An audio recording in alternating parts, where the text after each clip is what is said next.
Hey folks, here we are again, Janet and Greg, in our series called Flix with the Hicks. And this is going to be a good one. We do our best movie for the week, and then our worst movie for the week.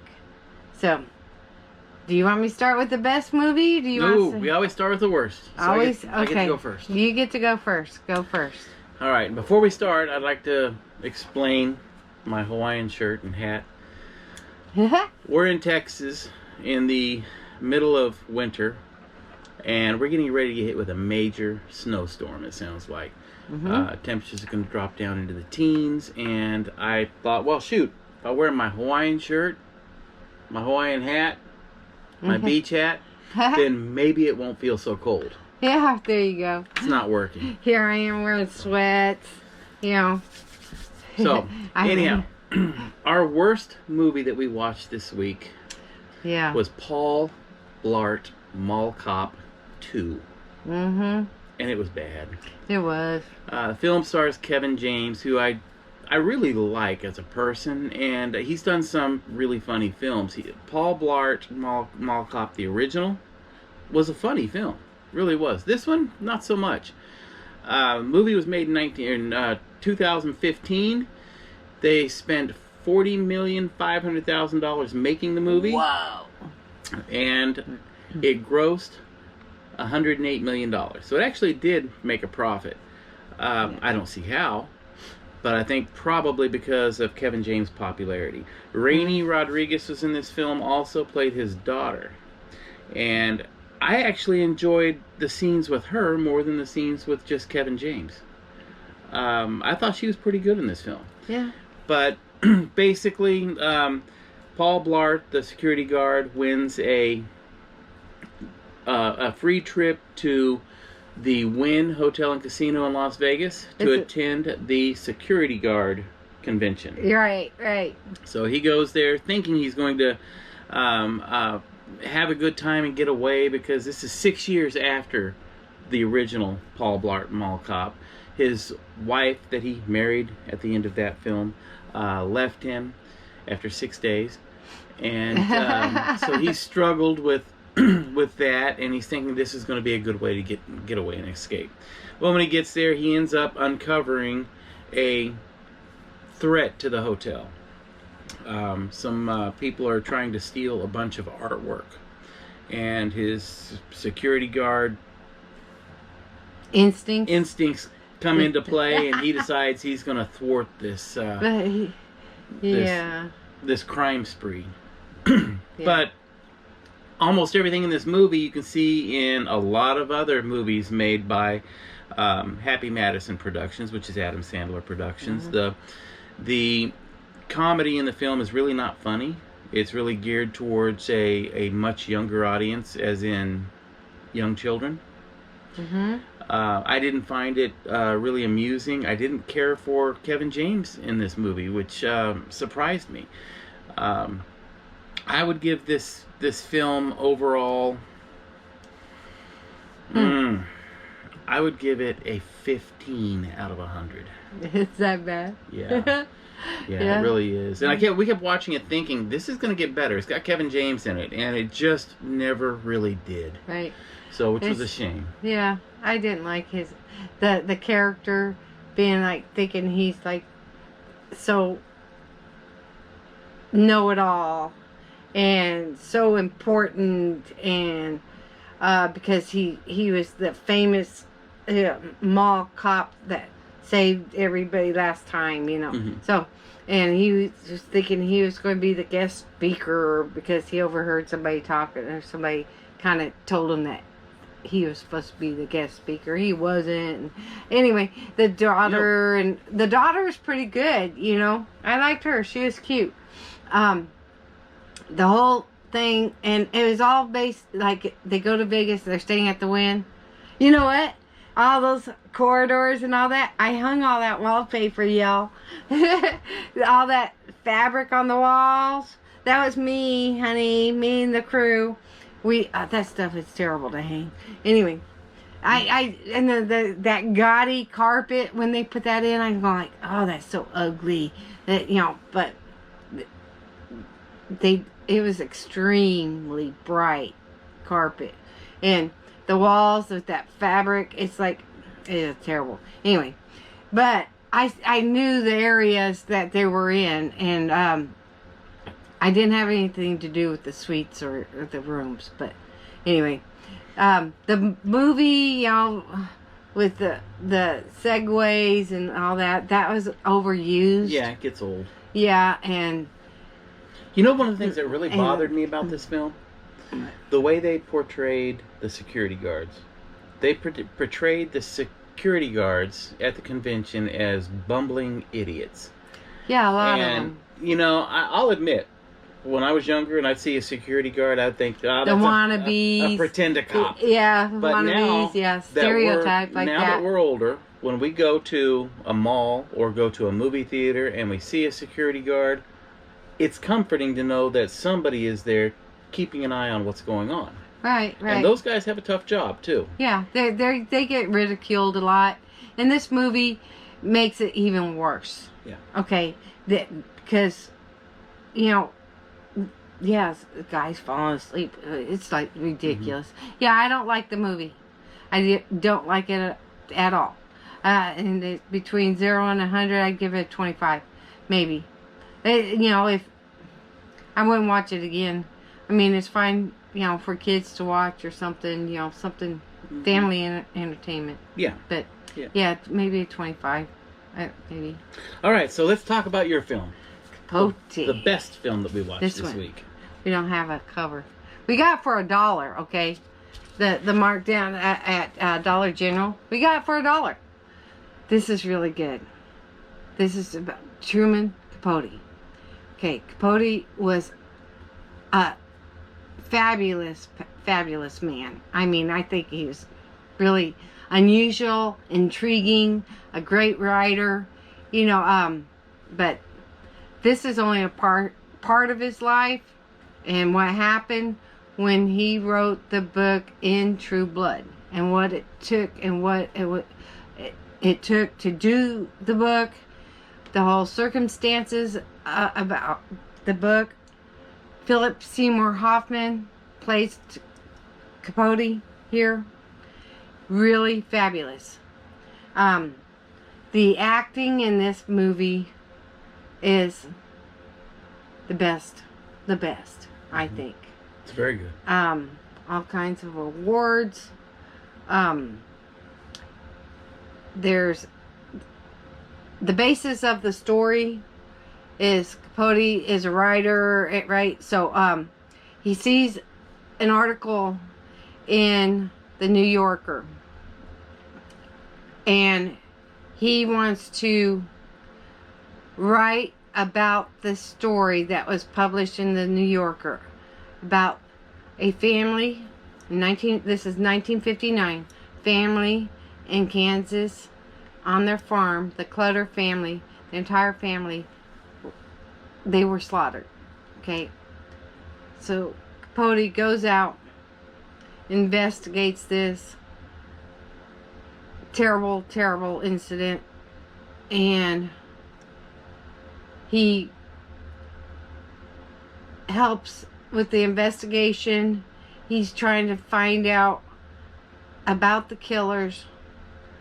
Actually befriends one of the killers, which is Jerry, and his other buddy. Why it happened, what was in their heads, where these guys came from, and tragic, and it's for real. And he took over 4 years of investigating the circumstances, befriending the murderers, helping them get an appeals attorney. I mean, and this is true, okay? All this is true. In order to write this book, he spent over 4 years doing it, and he never wrote another. Never finished another novel. Yeah, never after this. I mean, that had so much impact on him personally. he couldn't write anything else. The novel that he wrote was titled In Cold Blood, Mm-hmm. and it's known as the greatest crime novel ever written. Right. And it's I found the film to be not only extremely interesting and Truman Capote to be extremely interesting in the film, but I found it a little disturbing because of how close he became friends with the killers, with the murderers. To the point of He sympathized with them. I think he had a relationship with one of them while they were in jail. I really do. You think he did? I do.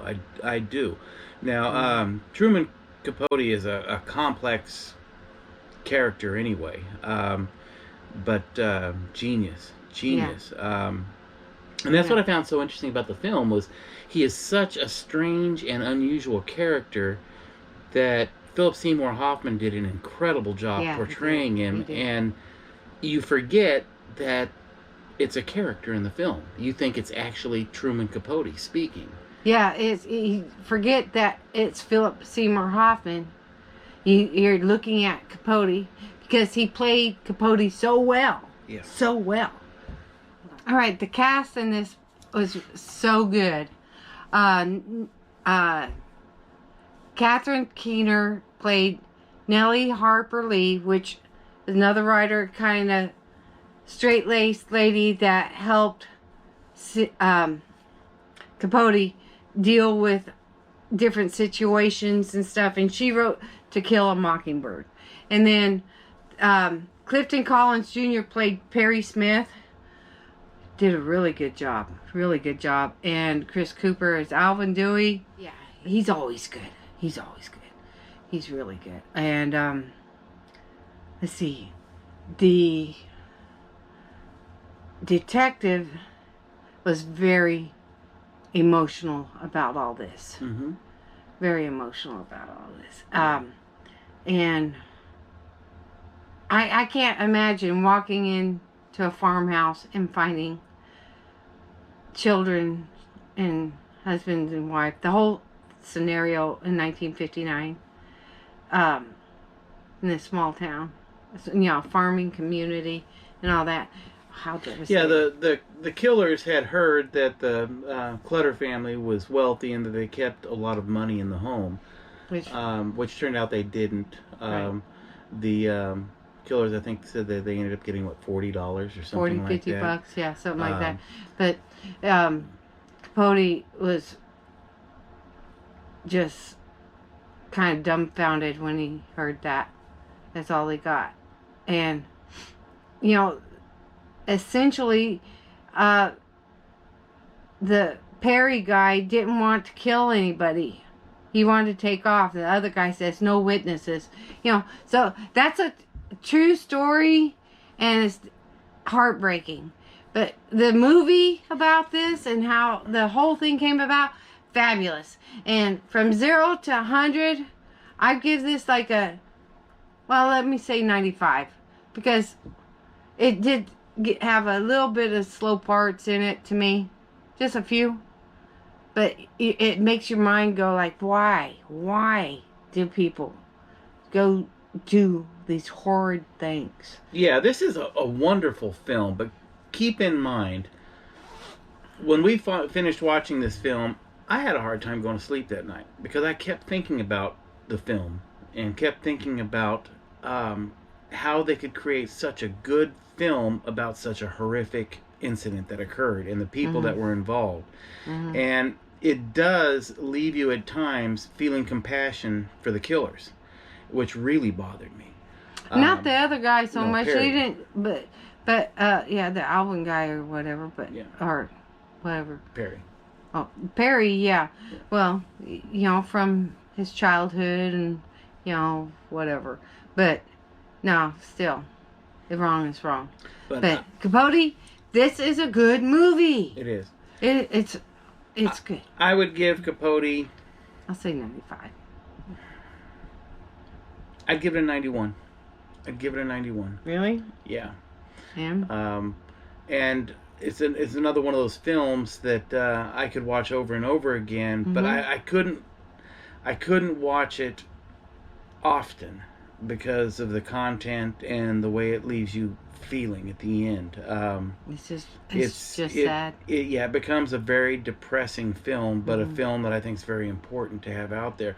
One thing I would like to add, the book that Capote wrote, In Cold Blood, Janet and I actually rented that book on audiobook when we were moving from Texas to Las Vegas. And Texas to Las Vegas, or Vegas from... No, from Texas to Las Vegas. Okay. Yeah, it was way back then.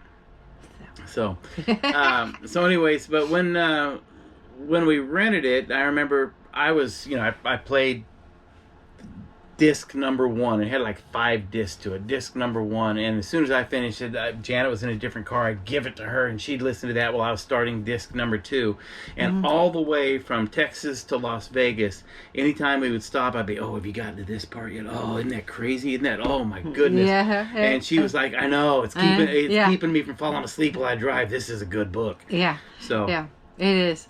And Capote died in 1984, drinking problems. Yeah, he liked to drink a lot. Yeah. Yeah, he did. Yeah. But, he was only 60. Yeah. But, what a movie, guys. I don't know. I give that one a thumbs up. But, anything else, dear? No, I thought it was a great film. Yeah. I thought it was a great film. All right, guys. Thanks for watching us. Doing our Flix with the Hicks. And, I don't know. We'll be watching more movies because the storm's coming, and we're going to be watching movies. Take it easy, folks. Bye-bye. Strange RV tours will take you places with Greg and Janet's smiling faces. You might see a crazy flavored soda review or some tips to fix your RV too. So come along, won't you join us, friend, as we discover what's around the bend. Just sit right back in your easy chair. Strange RV Tours is on the air. Strange RV Tours is on the air.